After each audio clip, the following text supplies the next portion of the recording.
maraming part sa reality vlog na hindi na videohan.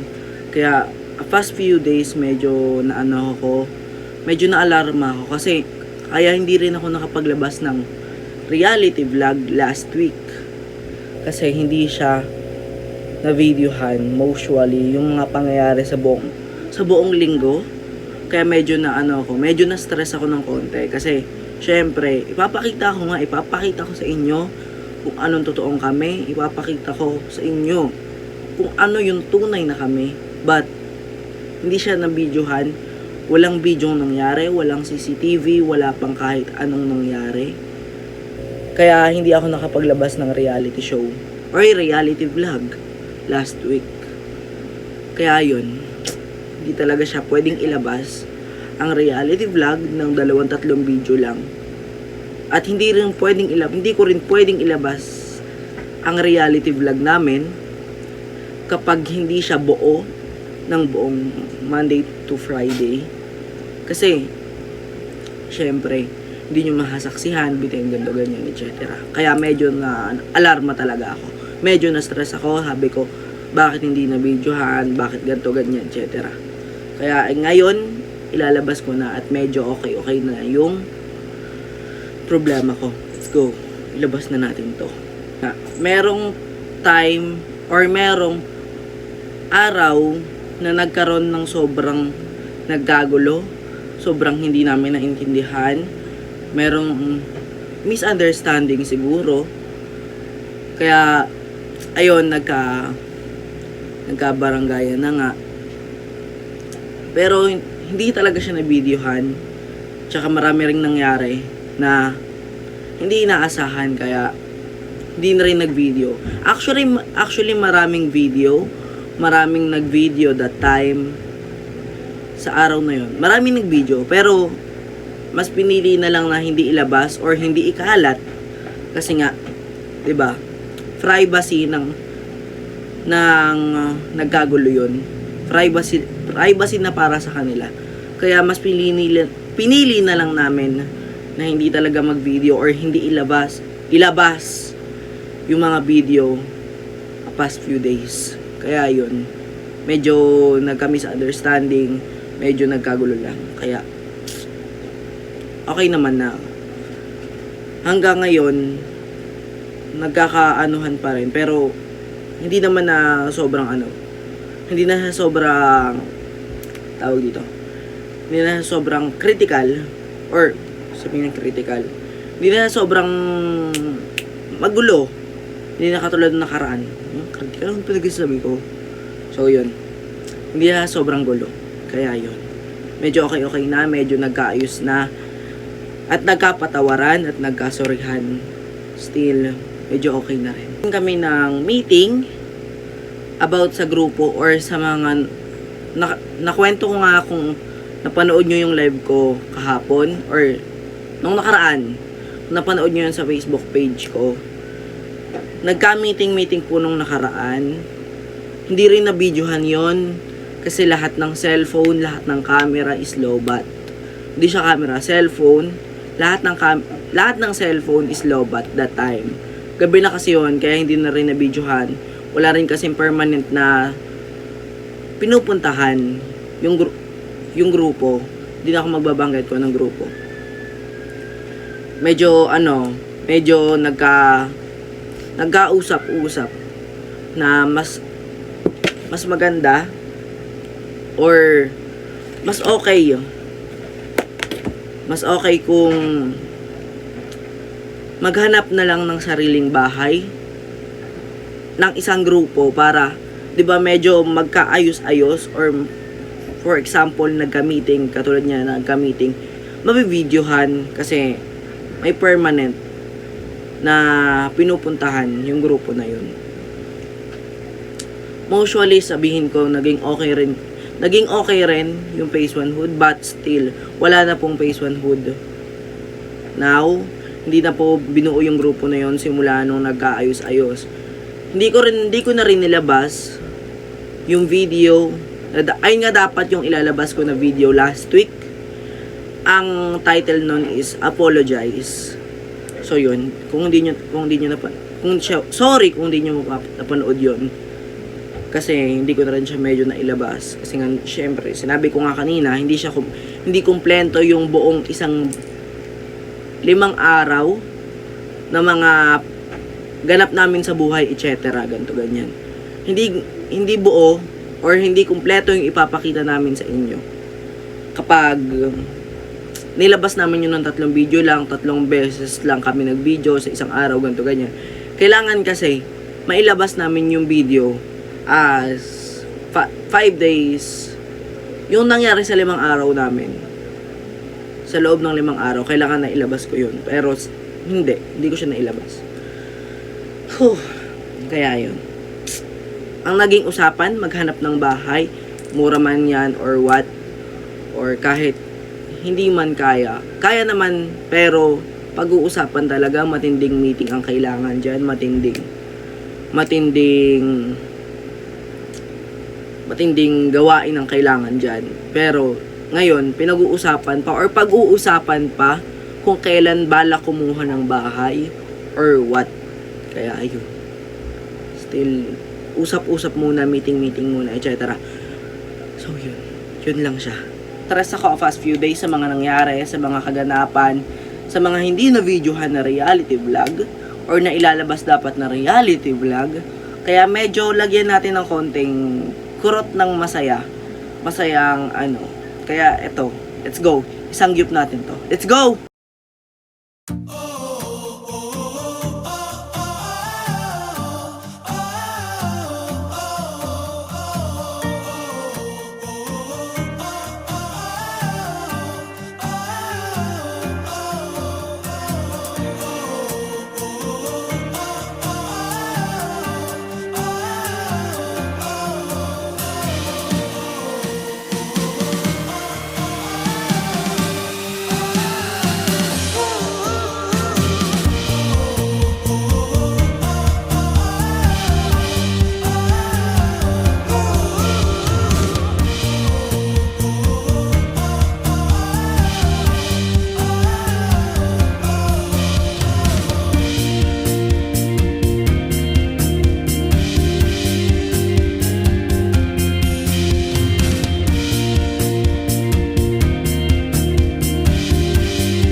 Medyo may pag-uusapan din pala about sa magiging bagong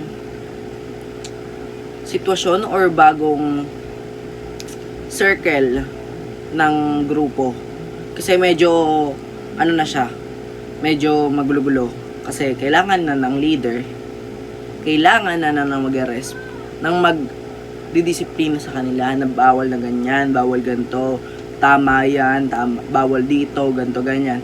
Kailangan na ng mag-guide sa kanila. Kailangan na ng oy, bawal dito, oy, bawal dyan, oy, bawal dito, ganyan, etc. Kailangan na nila nun. Kasi, past few days, napansin ko, mostly, yung iba sa kanila is wala ng respeto sa isa't isa. Yun ang napansin ko, kaya, ang i-upload ko na to, ang title po nito is Respeto. Respeto kasi ayun yung kailangan natin sa isa't isa, lalo na pagkausap is mas nakakatanda sa kanya, respeto. Pero nakita ko sa mga ibang member ng grupo is yung iba walang respeto sa isa't isa. Respeto lang po ang hinihingi namin sa mga member ng grupo na yon. Sa ngayon po, hindi pa po ako magbabanggit ng pangalan ng grupo kasi mostly, napanood nyo naman yung previous vlog ko.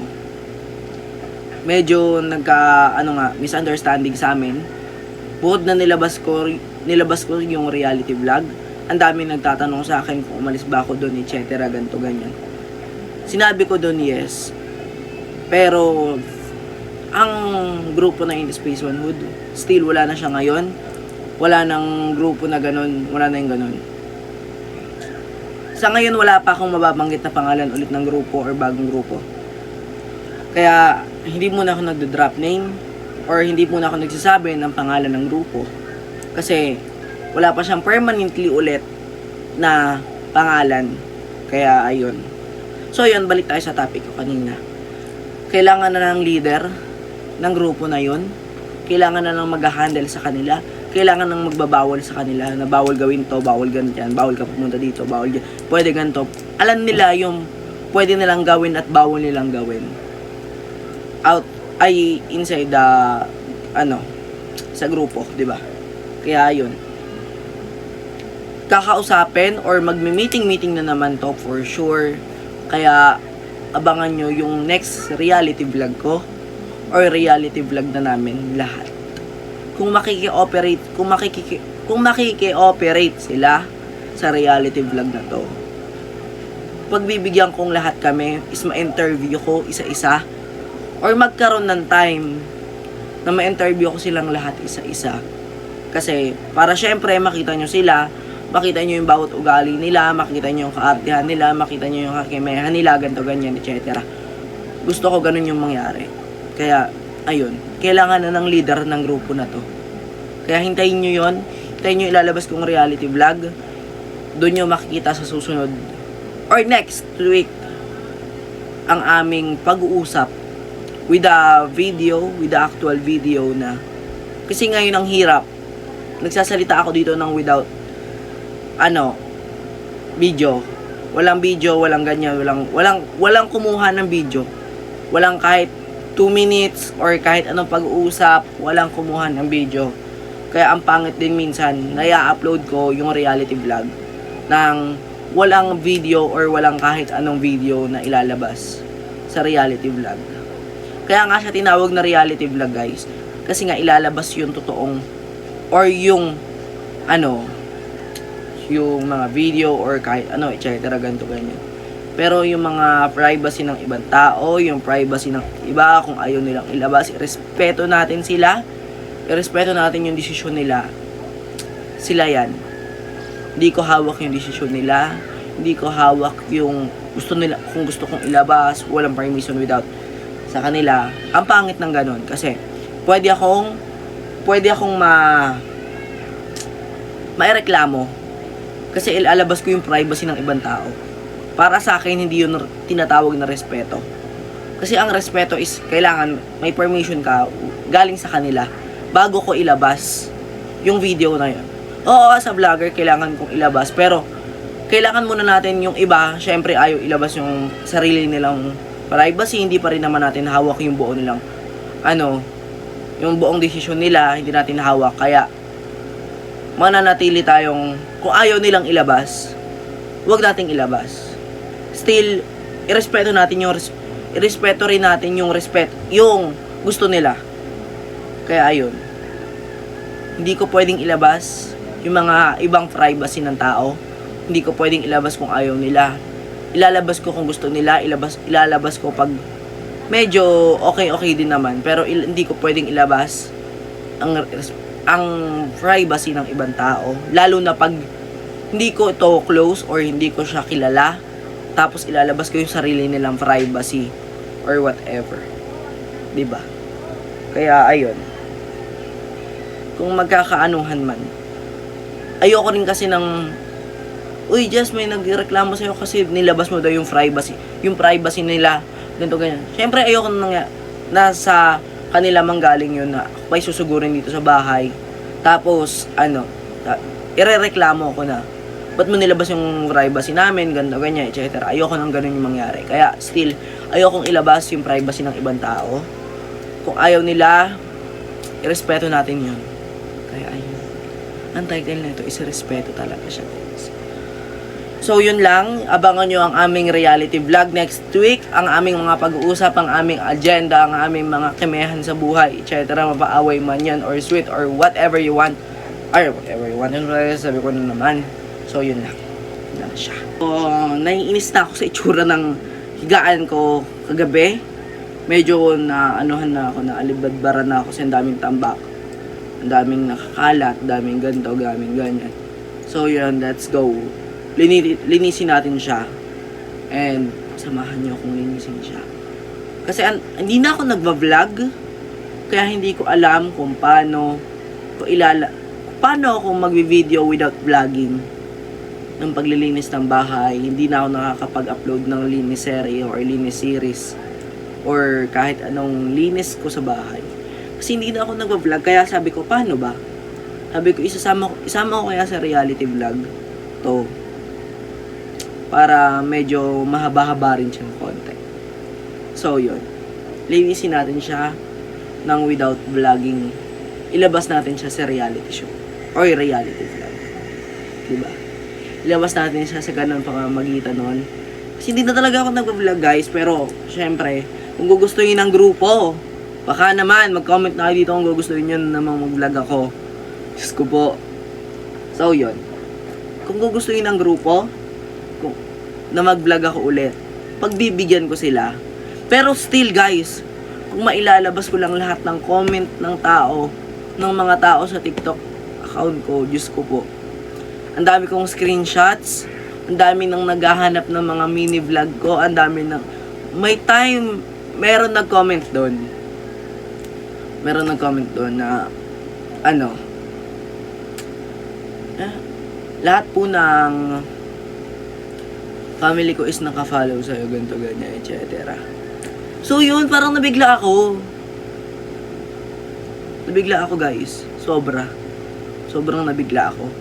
Kaya yun na, linisin na natin to. Ilaban na natin to kahit nasa reality show. Let's go.